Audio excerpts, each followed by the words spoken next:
It finally happened. Captain Hook is no longer alone. For those of you that didn't know, the entire Lorcana community has been memeing away because every other ink was getting card reveals and Captain Hook was all over there by his lonesome self without any other steel cards. I guess our hard work paid off because today, Disney Lorcana revealed the second steel card, Kantu Galactic Federation Captain. So relax, enjoy the trip, and don't get any ideas.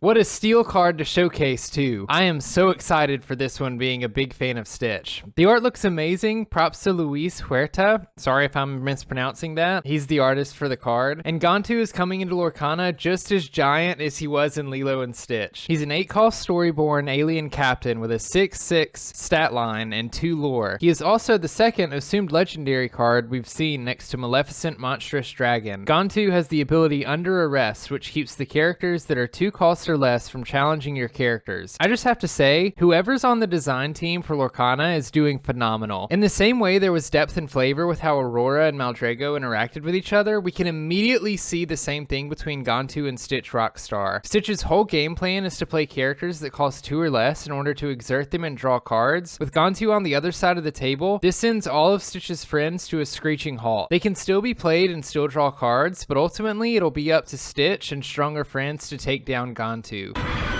Abomination. Stupid hand.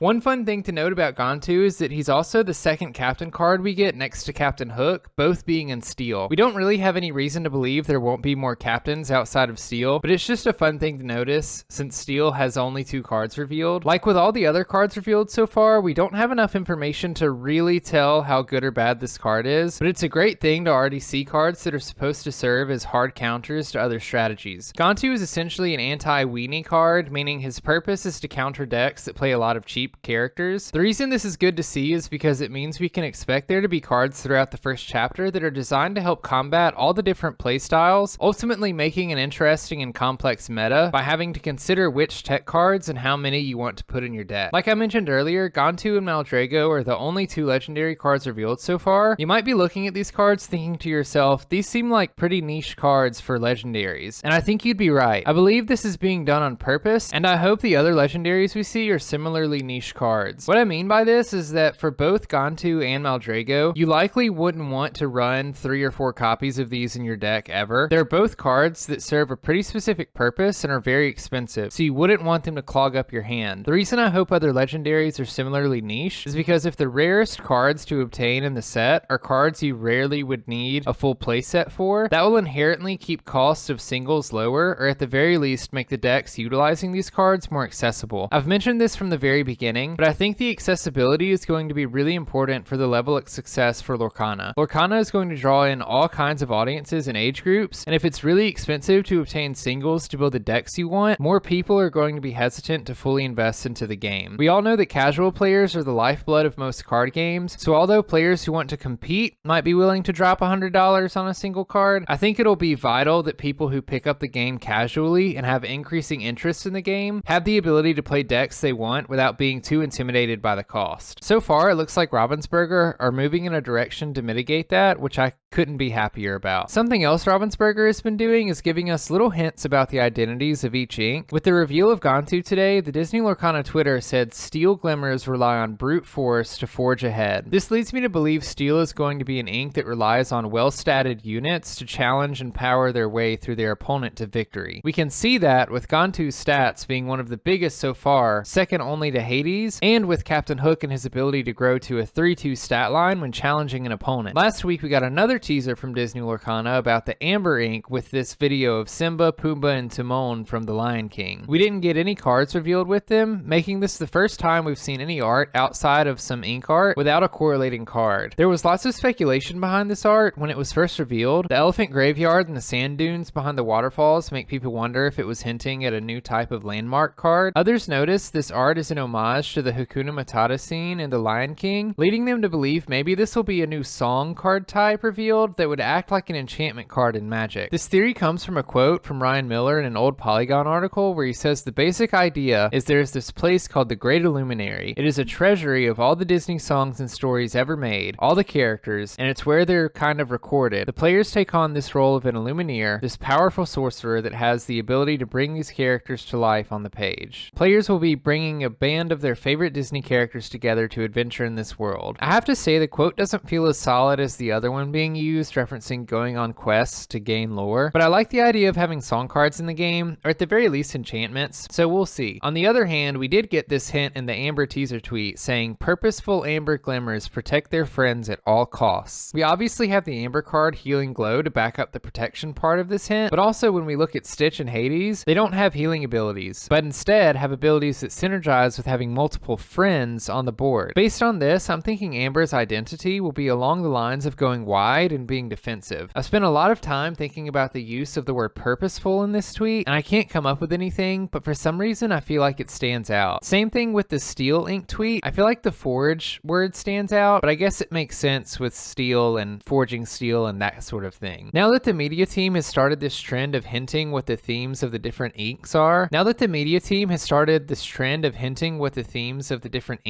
I'm expecting for them to tease us with the other remaining inks in the following weeks. Today's only Monday, so there's a chance we get another card revealed this week, or maybe they'll show us the card the Amber teaser art hopefully goes on. Regardless, if you want to stay up to date on all things Disney Lorcana, I'd recommend clicking that subscribe button. If you enjoyed the content, I appreciate it if you give it a like. It helps me by telling YouTube you enjoy my content, letting them know they should recommend it to other people like you. I'd love to hear your thoughts about Kantu and the ink identities in the comments below. Let me know what you think. My name is Brandon, also known as B Squared. Don't forget to take care of yourselves, and I'll see you in the next one.